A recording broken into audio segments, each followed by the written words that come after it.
Stream of consciousness. Let it fly. It is what it is. Fuck YouTube. Free thought. Maybe talking some truth, maybe talking some shit. Opinions that matter, opinions that don't even fucking matter. Well, there's only one way to sum this up. This YouTube channel, it's whatever. And that's the way I like it. Don't be scared. Just fucking build.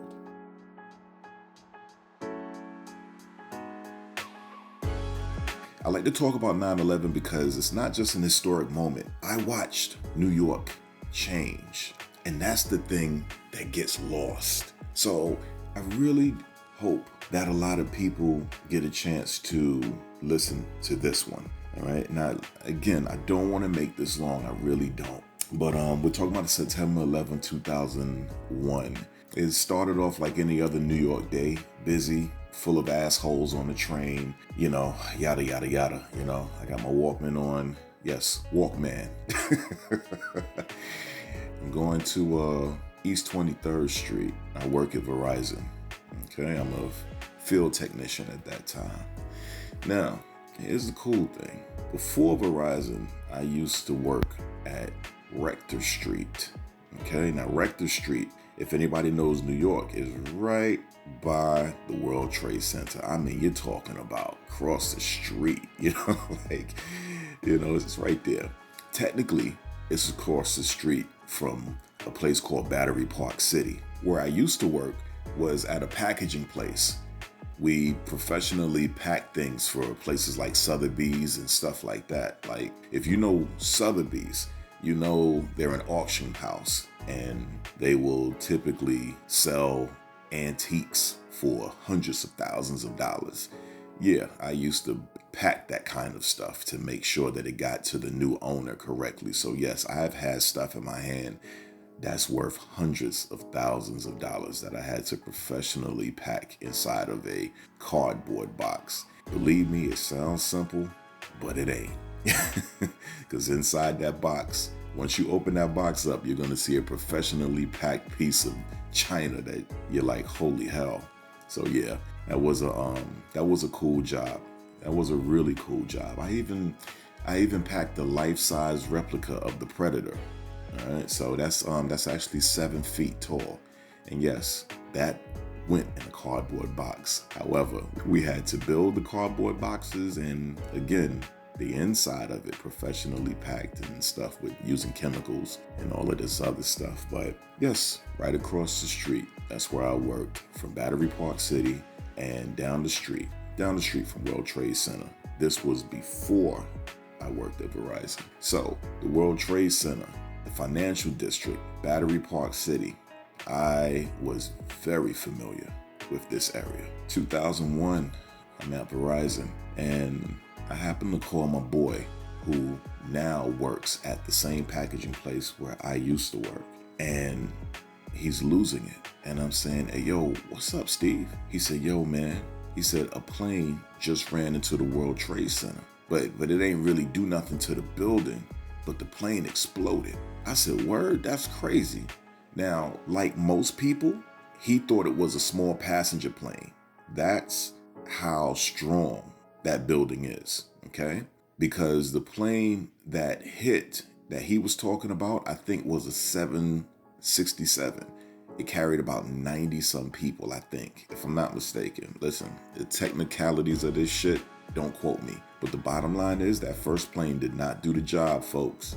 Instead, that bitch exploded and body parts sprayed all over Rector Street and Battery Park City. I know this because of two things. One, as I said before, I was on the phone with my man Steve, who worked at the same place where I used to work. He said, Joe, man, he said, you're not going to believe this, but there's body parts in the street. I got to go take a picture of this shit. This is crazy. That's literally what he said, and that's what the fuck he did.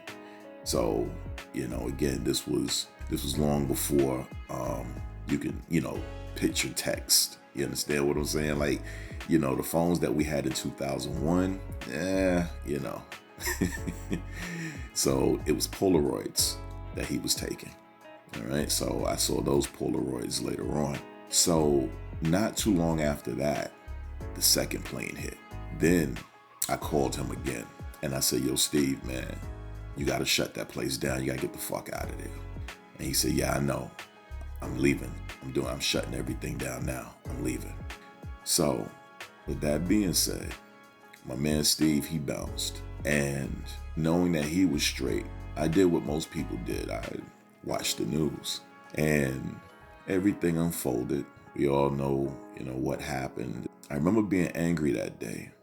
But on the other hand, I'm ex-military. And what I will say is simply this. It didn't surprise me in the slightest. I will leave it at that. It did not surprise me in the slightest. 9/11, it happening, all of that.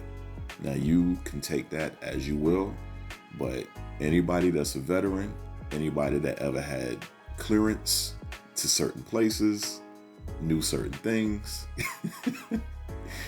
9/11 happening was not something that was a complete surprise. Am I saying that 9/11 was an inside job? I can't say that. Can't say that at all. America has made many different enemies. If you look at the history of America, Lord have mercy. I mean, one could sit back and say, you had this shit coming, but an inside job? No, I can't say that. I can't say that I know that for sure. I can't say any of that shit. But what I do find to be very telling is the fact that you have millions of American citizens who do believe 100% that 9/11 was an inside job. And I don't look at those citizens. I look at the government. I look and say, you know what, guys? If you got millions of your own citizens that believe that you will kill over 4,000, I believe, people just to start a war, you guys, you people in the government have fucked up majorly when it comes to maintaining the trust of this country. That's what I will say. There ain't no conspiracy theorists when you have trust. There's no conspiracy theories when you have trust. You believe. So, with that being said, I watched the towers go down on TV. That was interesting. I can't really say that it really hit me as like, oh my God. I can't. I really can't. If you want to know my oh my God feelings, my moments, it was watching people trying to climb down from the World Trade Center. That's my oh my God moments right there. When I saw those people falling to their deaths, you have to have been at the World Trade Center to truly understand how tall and how, I don't know what the word is, like, if there's a word for Goliath, I'm sure, but they were immense. They were thick. They were ridiculous. They didn't have walls that you could climb down. So when I sat back and I saw it on the news, how people were trying to climb down from the walls, anybody that actually saw the World Trade Center know that that's an exercise in futility. The walls are just too sheer. You're going to slide down. And that's exactly what everybody did. I think about the security guards that were on ground level, because there are people with these accounts. I think about those people as they watch those people one by one fall to the ground. And depending on how high they were, they either burst when they fell to the ground, or their bodies just made sick crashes to the ground. Think about that shit.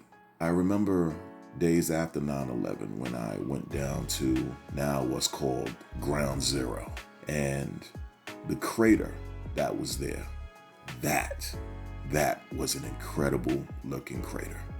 I grew up watching Godzilla movies, and what I will say is that crater was like something from hell could come out of it at any moment.